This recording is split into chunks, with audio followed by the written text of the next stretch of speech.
Cleveland, Ohio. An ordinary city where every day begins just like any other city. But behind the walls of a house on an ordinary street in this very city, there was a story so chilling it could make your hair stand on end. We all want freedom, but what if your freedom is trapped inside a house? This is the story of three women who dreamed of freedom for 10 years, and every day their dreams were buried behind the walls of that house. Michelle Knight was living an ordinary life in Cleveland, Ohio. Her family included her mother and her young son, who was the center of her world.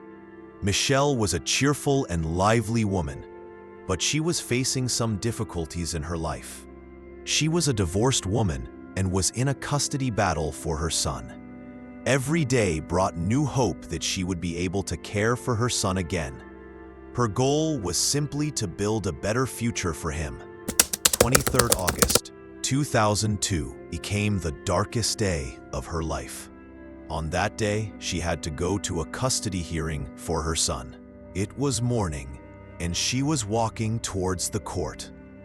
On her way, she met a man she knew from before. His name was Ariel Castro. Ariel offered her a ride to the court. Michelle trusted him because she saw no danger in him.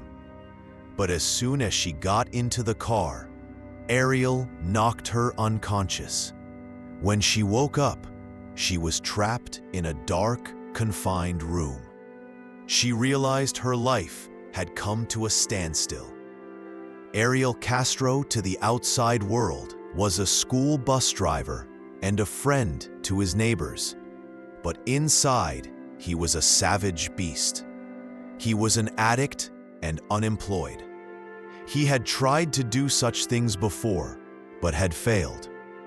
But on that day, he succeeded in kidnapping Michelle, his first victim. This series of events did not stop here, because after this, a year later, on 21st April 2003, Amanda Berry, who was only 16 at the time, went missing on her way home from work. She used a public phone to call her sister, and that's when Ariel Castro came to her. He also made the excuse of giving her a ride home. As soon as Amanda got into the car, Ariel knocked her unconscious and took her to his house, where he imprisoned her. The news of Amanda Berry's disappearance spread on television and in newspapers, but the police and her family found no clue. Now, both girls were in Ariel Castro's captivity, where he subjected them to extreme abuse. He kept them in separate rooms. He monitored their every move and inflicted immense physical and mental torture. At this point, Ariel Castro's mindset had become completely savage. But with time, his brutality and lust grew even more. He grew tired of Michelle Knight and Amanda Berry. His obsession with hunting grew even more. This mental illness had grown so much that he was looking for a new, innocent girl. Then his eyes fell on Gina DeJesus. Gina was only 14 years old when Ariel targeted her. Ariel Castro, Gina DeJesus's family, also knew. He took advantage of her innocence and young age. He made the excuse of dropping her hoe, kidnapped her in the same way, bringing her to his house of horrors. With Gina's arrival, Ariel found a new opportunity to fulfill his obsession and savagery. He also started the same torture on Gina that he had done to the previous girls. His brutality and savagery had grown so much that he had turned his own house into a prison where he gave in to his bestial nature.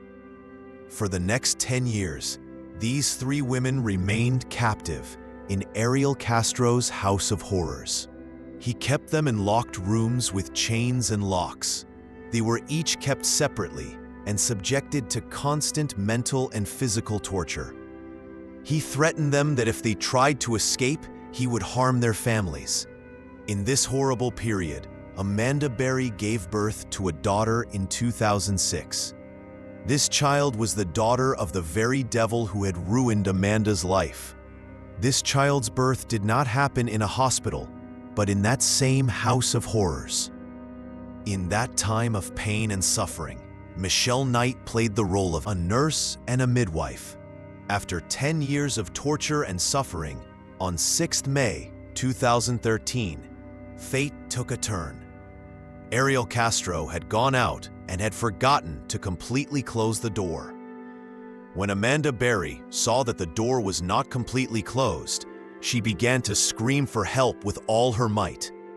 Her neighbor, Charles Ramsey, was watching TV, and despite the sound of the TV, he heard Amanda's screams. Charles came out and saw a woman hitting and screaming from inside the door.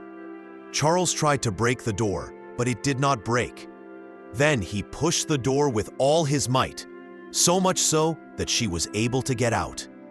Amanda picked up her daughter and they both ran outside. Charles immediately called the police and told them about the whole situation. The police team arrived at the scene and also rescued Gina DeJesus and Michelle Knight from inside. The whole world was shocked that the women who were presumed to be dead were alive. Ariel Castro was arrested on the same day. He was charged with 977 different counts, including kidnapping and assault. He was sentenced to life in prison, but a few months later, he committed suicide in jail. Today, Amanda Berry, Gina DeJesus, and Michelle Knight are living their lives in freedom. Their story is not only an example of terror, but also of human courage and hope. Their story teaches us that no matter how difficult the circumstances, we should never give up hope for survival. This is a story of savagery, but more than that, it is a story of courage and survival.